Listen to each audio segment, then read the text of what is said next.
dia, galerinha do 7º ano, galerinha do PEJA. Olha, conforme combinado, hoje a gente vai corrigir os exercícios da apostila e aqueles que eu deixei no grupinho de WhatsApp.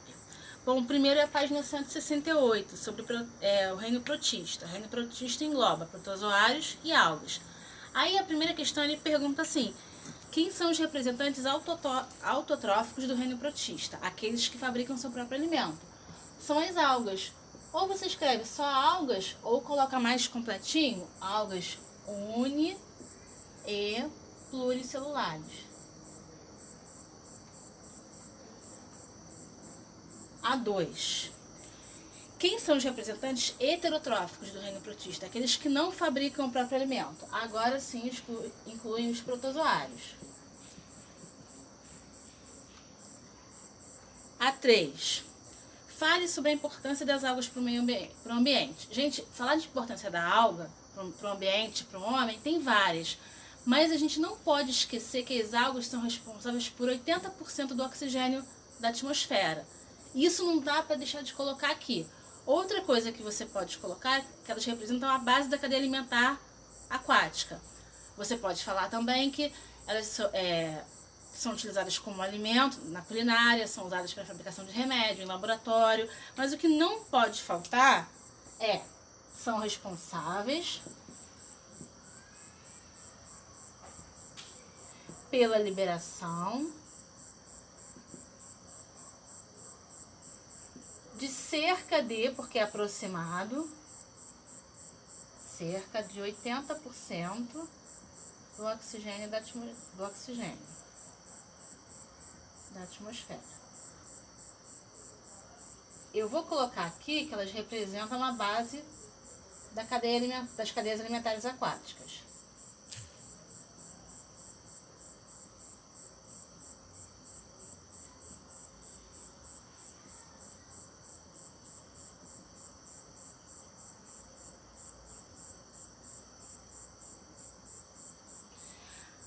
A3, onde encontramos protozoários? Os protozoários eles são encontrados na água doce e salgada, em sólidos e no corpo de alguns animais, inclusive a gente, quando eles são parasitas. Então, A4, água doce e salgada,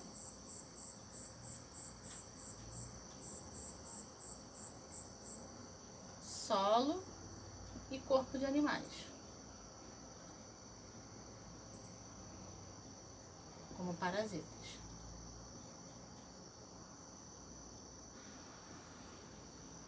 Bom, essa foi a página 168. Agora a gente vai caminhar um pouquinho para a página 169. Tem um questionário um pouquinho longo aí. Então vamos responder.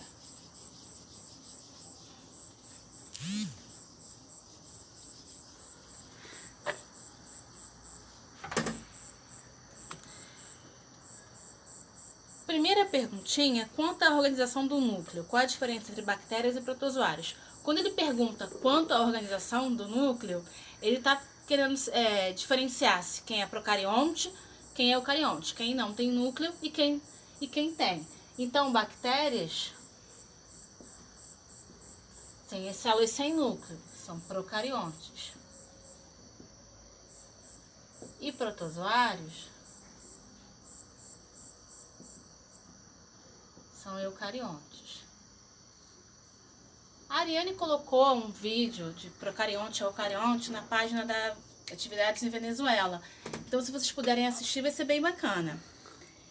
Quais são os grupos de protozoários? Os protozoários eles são divididos em risópodes, vamos para os nossos palavrões, ciliados, risópodes que tem aqueles falsos pés, ciliados tem cílios, flagelados, tem o rabinho flagelo, e esporozoários.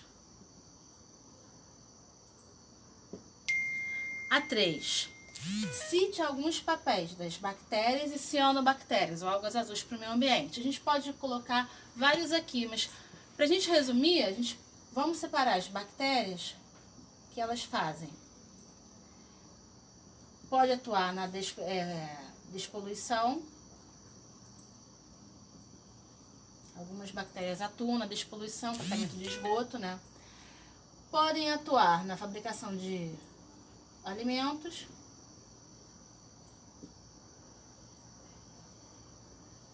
quem quiser colocar outros importantes pra gente, fabricação de vitamina no corpo humano, pode colocar aqui. E as cianobactérias, que são as algas azuis, elas liberam oxigênio através do processo de fotossíntese. Vou botar o O2, tá? Que é oxigênio.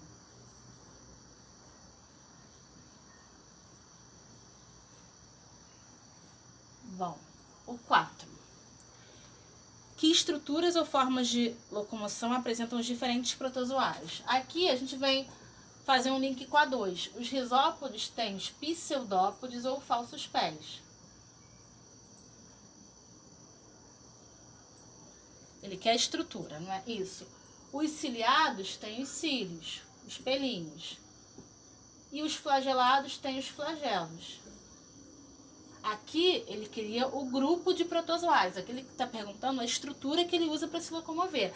Não vai entrar o esporozoário porque ele não tem nenhuma estrutura específica para se locomover. Ele se move contorcendo o corpinho. Por isso que ele não está nesse grupo. 5. Quais são os representantes autotróficos do reino Monera? Eu tenho uma ligeira impressão que ele queria que eu colocasse, que a apostila queria que eu colocasse só as cianobactérias ou algas azuis. Mas existem bactérias autotróficas também, que produzem alimento através de um processo chamado quimiossíntese. Então, eu vou colocar aqui cianobactérias e algumas bactérias.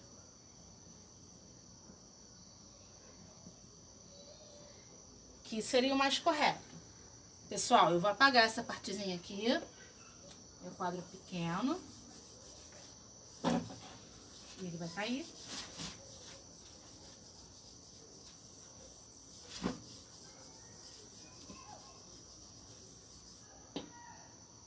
A 6. Quais são os representantes heterotróficos do reino Monera? Eu vou colocar também algumas bactérias. Já que algumas são autotróficas, eu não posso colocar todas aqui.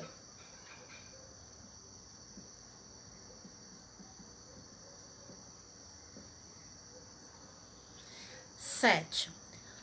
O que são protozoários parasitas? Parasita é um ser que se instala em outro, que é o hospedeiro, e se aproveita dele principalmente para conseguir alimento. E ele faz mal para aquele hospedeiro. Então, os protozoários parasitas são aqueles que causam doenças, são aqueles que se instalam no hospedeiro causando doenças.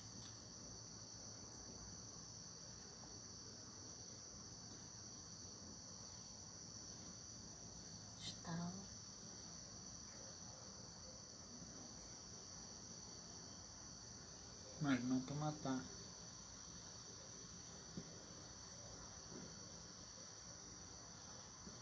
Lembrando o seguinte, a intenção do parasita, aí eu tô falando de parasita de forma geral, não é matar o hospedeiro. A gente tá vendo, eu falei para vocês que o vírus era um parasita. Mas a intenção do vírus nunca é matar. Então a gente tá vendo algumas mortes pela Covid. Algumas não, tem bastante. A Covid já matou muito. Uma coisa que eu não achei que fosse acontecer.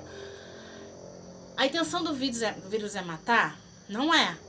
Porque se o parasita mata o hospedeiro, vai ter que procurar outro hospedeiro. Então, imagina se o carrapato mata o cachorro. Ele vai ter que procurar um outro cachorro para conseguir se alimentar. 8. Dê exemplos de protozoário de vida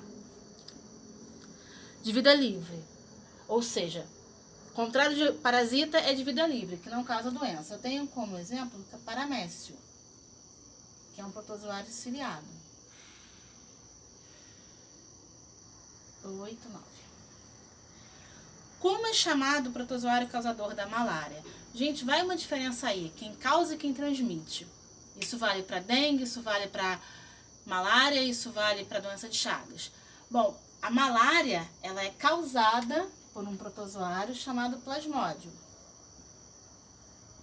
Só que ela é transmitida pelo mosquito, anófilis. É ele que leva de um indivíduo para outro. É a mesma coisa que acontece com a dengue. A dengue é causada pelo vírus. Quem causa a doença? O vírus da dengue. Quem transmite é o Aedes aegypti. Então, doença de Chagas. Quem vai causar? É o protozoário, Trypanosoma cruzi. Se eu não me engano, tá aí na 10. A gente já responde a 10.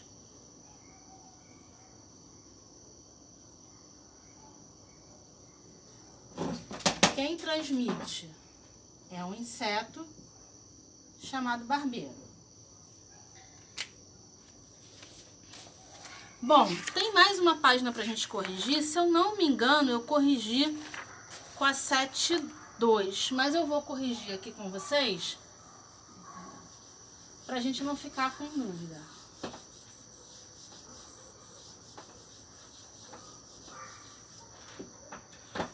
Esse quadro tá caindo.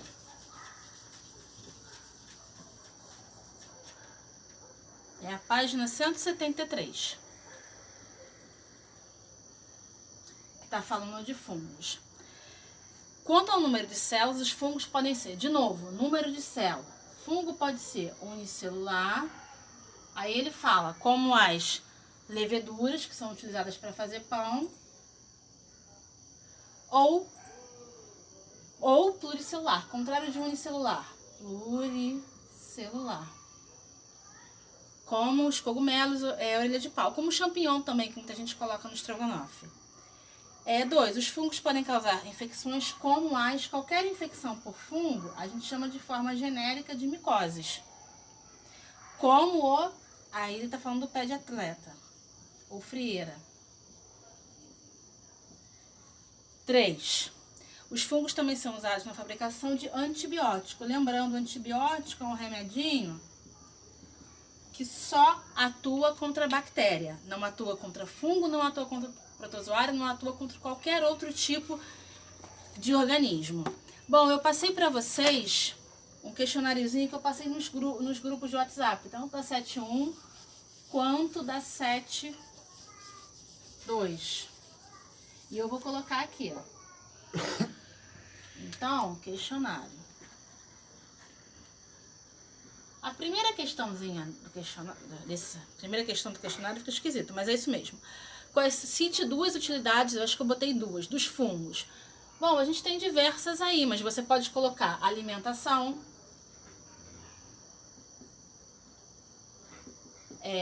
decomposição da matéria orgânica junto com as bactérias,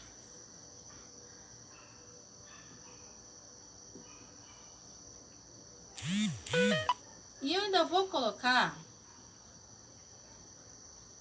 de novo a produção de antibióticos. Eu vou colocar a TB, que é a sigla que a gente usa para antibiótico, tá, gente? A 2. O que são micoses? Cite 2 formas de prevenir. Micoses são doenças causadas por fungo. É genérico, como eu já falei. São doenças causadas por fungos. Bom, 2 formas de prevenir. Aliás, eu posso citar várias aqui. A primeira básica delas, que causa frieira ou pé de atleta, é enxugar bem o corpo depois do banho, principalmente entre os dedinhos, porque fica ali,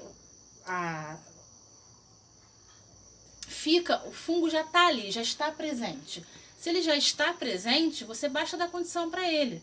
Então ele já está ali, você não secou, ficou úmido, colocou o sapato legal, quente e úmido, tudo que o fungo gosta. Então, olha só. Eu acabei de ver que essa aqui é da 3, tá? Eu me confundi. Então eu vou colocar a 2 aqui no cantinho, que a 2 é curtinho. A gente dá um jeito de organizar. Uma forma de evitar secar bem o corpo após o banho. Meninas de cabelo longo, olha só. Legal, né?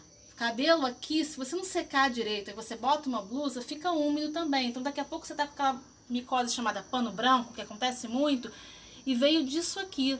De você não secar direito o cabelo, de ficar úmido. Às vezes você fazendo ginástica, ficando muito tempo com a roupa suada, você pode ter micose também. Outra coisa, em relação a manicure, não compartilhar utensílios de manicure. Vai para manicure, tem que ser tudo descartável, ou então esterilizado, né? Agora a lixa tem que ser sua, o palitinho tem que ser seu, porque aí vai, catuca uma unha que tá com micose, e depois vai catuca outra unha, vai levar o fungo de uma para outra. Então eu vou colocar secar bem o corpo após o banho.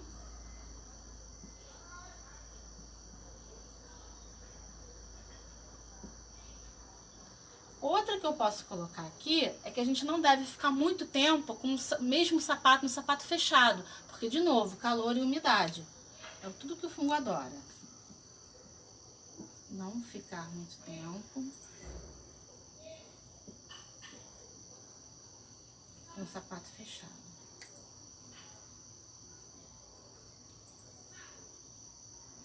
Eu vou colocar a 2 aqui, que eu pulei, peço desculpas, porque a 2 é uma das principais coisas que eu queria que vocês aprendessem sobre fungo. Qual é o ambiente ideal para o crescimento do fungo?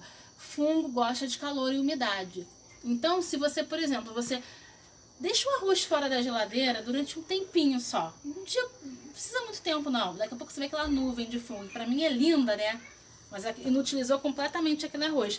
Lembrando o seguinte, meus amores, olha só. Se você tem pão, um saco de pão plus vita, um pão tá contaminado, desculpa, mas você tem que jogar o saco inteiro, porque você não sabe até onde foi a contaminação que você não enxerga. Então, ou então é o queijo. Não, mas só esse pedacinho do queijo tá mofado.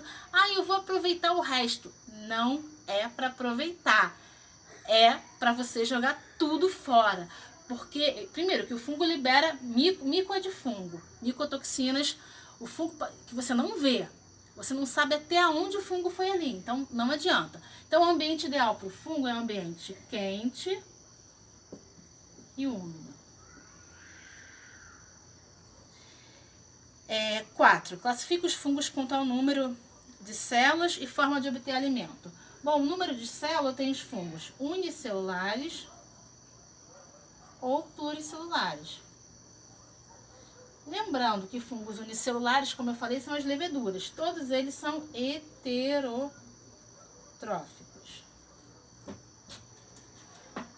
Bom, tem mais umzinho. O número 5, ele está falando do experimento que eu fiz aqui com a bola de encher. Então, vamos colocar esse aqui. Por que a bola encheu? O que tinha naquele experimento? A primeira questão é a seguinte: qual foi o gás produzido? Qual foi o gás que fez essa bolinha encher? Foi o gás carbônico, ou conhecido como CO2. A B, para que eu botei açúcar? No meu caso não tinha açúcar em casa, eu sou fitness, então mas tinha leite condensado, não são tão fitness assim não, tá? Então eu usei leite condensado tem açúcar, claro, tem açúcar pra caramba. Serviu para quê? Para alimentar o fungo. O fungo se alimentou, usou aquele açúcar e fez o processo de fermentação. Então a função do açúcar é alimentar o fungo. E a C, o nome do processo é fermentação. Meus amores, olha só. Esses são os exercícios, mas eu pedi para vocês pesquisarem 2 coisinhas. E eu ainda vou falar de uma terceira. Eu pedi para vocês pesquisarem sobre um processo chamado maré vermelha. Maré vermelha é uma situação que acontece quando eu tenho uma proliferação, um crescimento exagerado de umas algas chamadas de dinoflagelados. Esse palavrão eu não vou cobrar de vocês, mas são algas vermelhas. Então, elas se multiplicam muito na água e elas liberam toxinas que acabam causando a morte de animais marinhos. E se você se alimentar de um animal que esteja contaminado com essa toxina, você também pode ter diarreia ou problemas respiratórios. Esse é um dos fatores. Pois por que essa alga deu para crescer do nada? Ah, não tinha, daqui a pouco começou a crescer. Alguma coisa alterou naquela água. Então pode ter alterado a quantidade de sal, pode ter mudado a temperatura ou pode ter um excesso de esgoto e isso causou o crescimento excessivo dessa alga. Agora, outro fator, a alga vai formar um tapete. Esse tapete não deixa a luz solar entrar. Opa, se não deixou a luz entrar, como é que as algas que estão aqui embaixo, as outras, vão fazer fotossíntese? Então, você diminui a fotossíntese, diminui a oxigenação da água. Peixe sem oxigênio morre. Então, você tem ainda uma mortalidade muito grande dos peixes. Isso que acontece com o fenômeno da maré vermelha.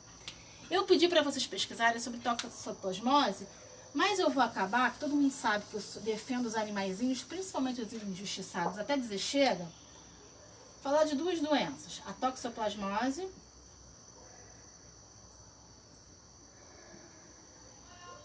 e a esporotricose. aqui eu não pedi pra vocês pesquisarem, mas eu queria achar o meu gato pra mostrar uma coisa. Toda vez que eu quero achar o gato, ele some, mas tudo bem. Entendeu? Não, eu queria mostrar pra vocês que ele já teve esporotricose, que é aquele fungo que dá no gato e que muitas vezes deixa o gato com aspecto feio, deformado, mas é um fungo que tem cura. E tem muita gente que abandona o gatinho por conta disso, mas não é para abandonar o gatinho. Esse fungo tem cura. E outra coisa, o gato, ele não é o culpado pelo fungo. O gato pega o fungo de algum lugar. Gente, só um minutinho que eu vou tentar achar o meu gato para explicar para vocês. Só um minuto. Olha só. Ela não teve, mas se ela tivesse esporotricose, ela seria tratada normalmente. Então, é um fungo que tem cura. Ela é meio assustada, mas eu queria mostrar uma coisa. Isso é esporotricose. Ela tá aqui quase querendo me matar. A toxoplasmose é uma doença também, ela é transmitida pelas fezes do gato. Se essa gatinha tivesse toxoplasmose, eu poderia brincar com ela normalmente. Claro, eu ia tomar certos cuidados, mas ela não é transmitida pelo contato do pelo. A toxoplasmose é transmitida principalmente por alimentos contaminados. Então, o problema seria ela contaminar um alimento. Ela não vai pegar, ela odeia cola, mas tudo bem, por isso que eu queria achar o outro. Ela não vai pegar toxoplasmose, por quê? Ela precisa comer algum animal que esteja contaminado. E ela só come ração, porque ela vive dentro do apartamento e só come ração. Agora, você só vai pegar alisando o pelo do gato, você não vai pegar. Também depois que você mexer no gato, ainda mais um gato que você não sabe de onde é, o correto é você higienizar a mão direitinho. Então eu queria que vocês pesquisassem, porque é uma doença ligada à higiene. Uma vez colocaram um gatinho no Facebook, tinha até um palavrão no meio que a gente não pode falar aqui, ó. Não coma meu cocô, lave bem frutas e verduras e para de colocar a culpa em mim. Porque o gato não é o culpado. O gato contaminou a pastagem. Aí vai o boizinho lá, come aquele mato contaminado e você come a carne mal passada. Ou uma carne que você não sabe de onde veio. Aí você pode se contaminar, mas é a carne mal passada. E outra coisa, contaminou uma plantação. Aí você tem lá as verduras que tem que ser higienizadas corretamente. Aí você pode pegar a toxoplasmose. Mais uma coisa, a caixa de areia do gato, ela tem que ser limpa diariamente. Imagina, você só pode, toxoplasma só é eliminado, só fica capaz de infectar alguém depois de 5 a 7 dias. Poxa, quem é que vai deixar as fezes do gato 5 a 7 dias numa casa? Então é impossível. Claro que se esse gato vai à rua, a chance de pegar uma das duas é maior. A chance desse gato comer alguma coisa na rua e pegar toxoplasmose é maior do que um gato que vive num apartamento e só come ração. A chance de pegar esporotricose aqui em casa é nula. Mas como eu falei, o meu outro gato já teve quando ele morava em casa. Ele teve, ficou com o focinho um pouco abaulado e depois tratou, porque ele vivia na rua. Então ele pode ter pegado do solo da rua, ou então brigando com outro animal, aí ele tem a chance de pegar. Mas tem cura, uma doença que tem cura e que a gente trata rapidinho, ainda mais se você diagnosticar no início, rapidinho você consegue tratar. Pesquisem sobre isso, e sobre isso, principalmente como eu falei, esporotricose é uma epidemia no Rio de Janeiro, tem pra caramba. E de novo, a culpa não é pra sair matando o gatinho não, existe tratamento e funciona. Aqui é um protozoário, aqui é um fungo. Gente, beijos, espero que tenham gostado. A matéria termina aqui, eu vou colocando exercício pra vocês. O que tiver, eu vou colocando na página da Venezuela, tá bom? Beijinhos e se cuidem.